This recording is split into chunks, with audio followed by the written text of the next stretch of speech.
From your local election headquarters, this is Big Country Politics on KTAB.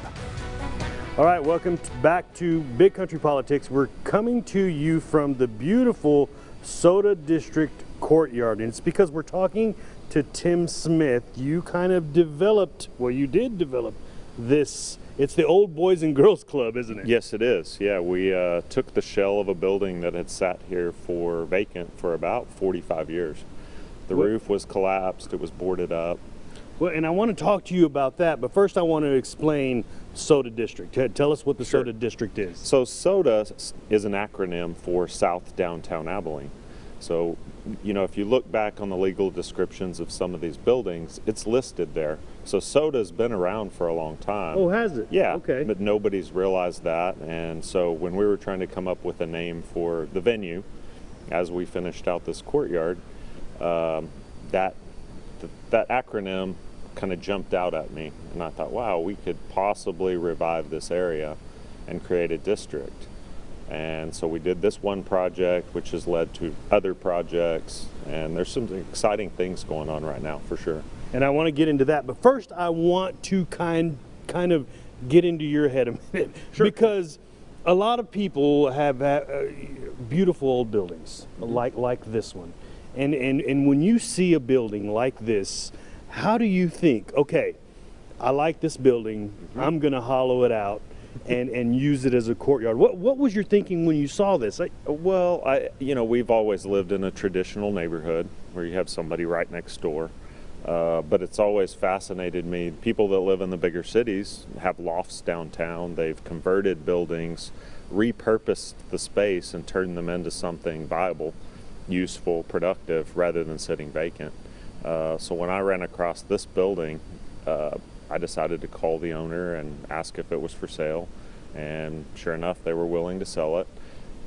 It was in terrible shape. It was condemned.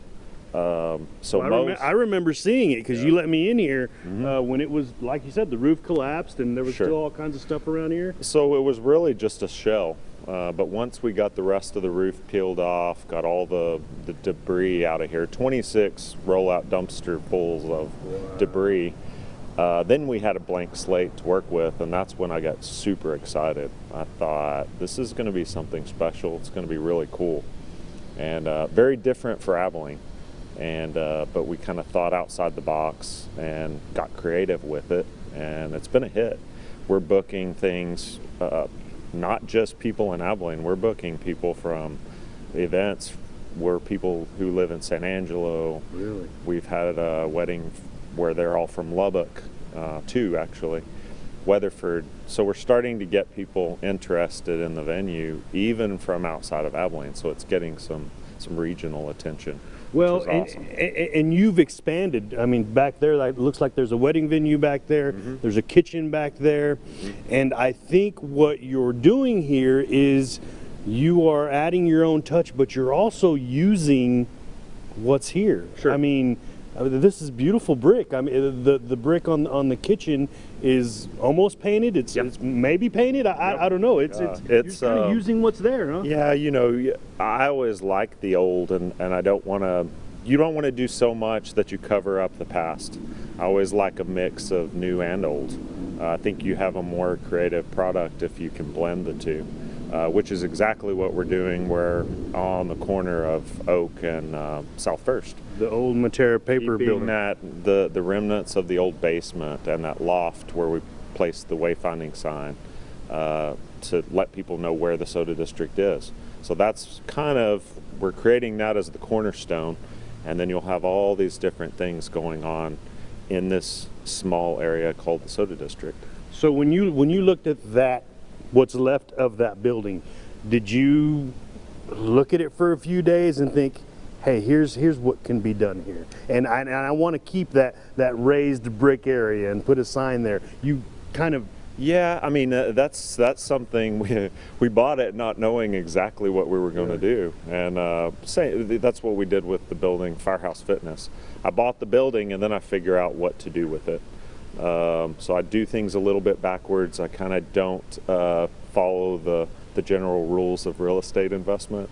I've kind of decided, let's pick a spot that has potential And, you know, let's build and create our own value. So by doing this project, by tackling that project, we have other people now interested in this area. I get calls all the time. What's available down there? What can I invest in? What can we do?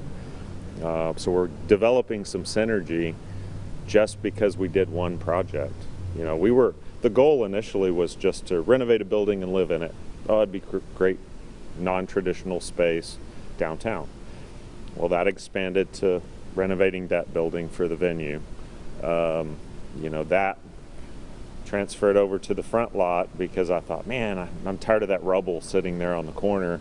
And that Matera Paper Company burned down, what, 7 years ago? I think it was around that time, yeah. And so you had this rubble that I don't feel like anybody was going to do anything with. So I worked with the city to purchase that property from a guy in Dallas that owned it that was never going to do anything with it. You kind of did the same thing there. You said, hey, you want to sell this building? Yeah. Or this, you know, property now. Sure. Yeah. And, you know, the city, there were some concerns about leaving it like it is. Well, you know, initially the city wanted us to bulldoze it, get rid of the basement, get rid of the vault, make it a dirt lot. Well, that's not what interests me. Again, I like keeping the old, meshing it with the new to make something super creative that people find interesting. So I guess the city's kind of used to your vision now, and so I bet if you take on another project, they're going to kind of... Sure, I think on some level I've proven myself, I think. Yeah. You know, this one, people were looking at me shaking their heads thinking I'm crazy. Because you live here. Yeah, it's your house right there. there. Yeah, we live right there. And so we've kind of made this home, and, you know, we weren't satisfied with just this being our house and this being nice. We want everything else to come up in the neighborhood as well. Again, creating our own value in an area that was underutilized, but has a lot of potential. And now other people are realizing that potential because this is an extension of downtown Abilene.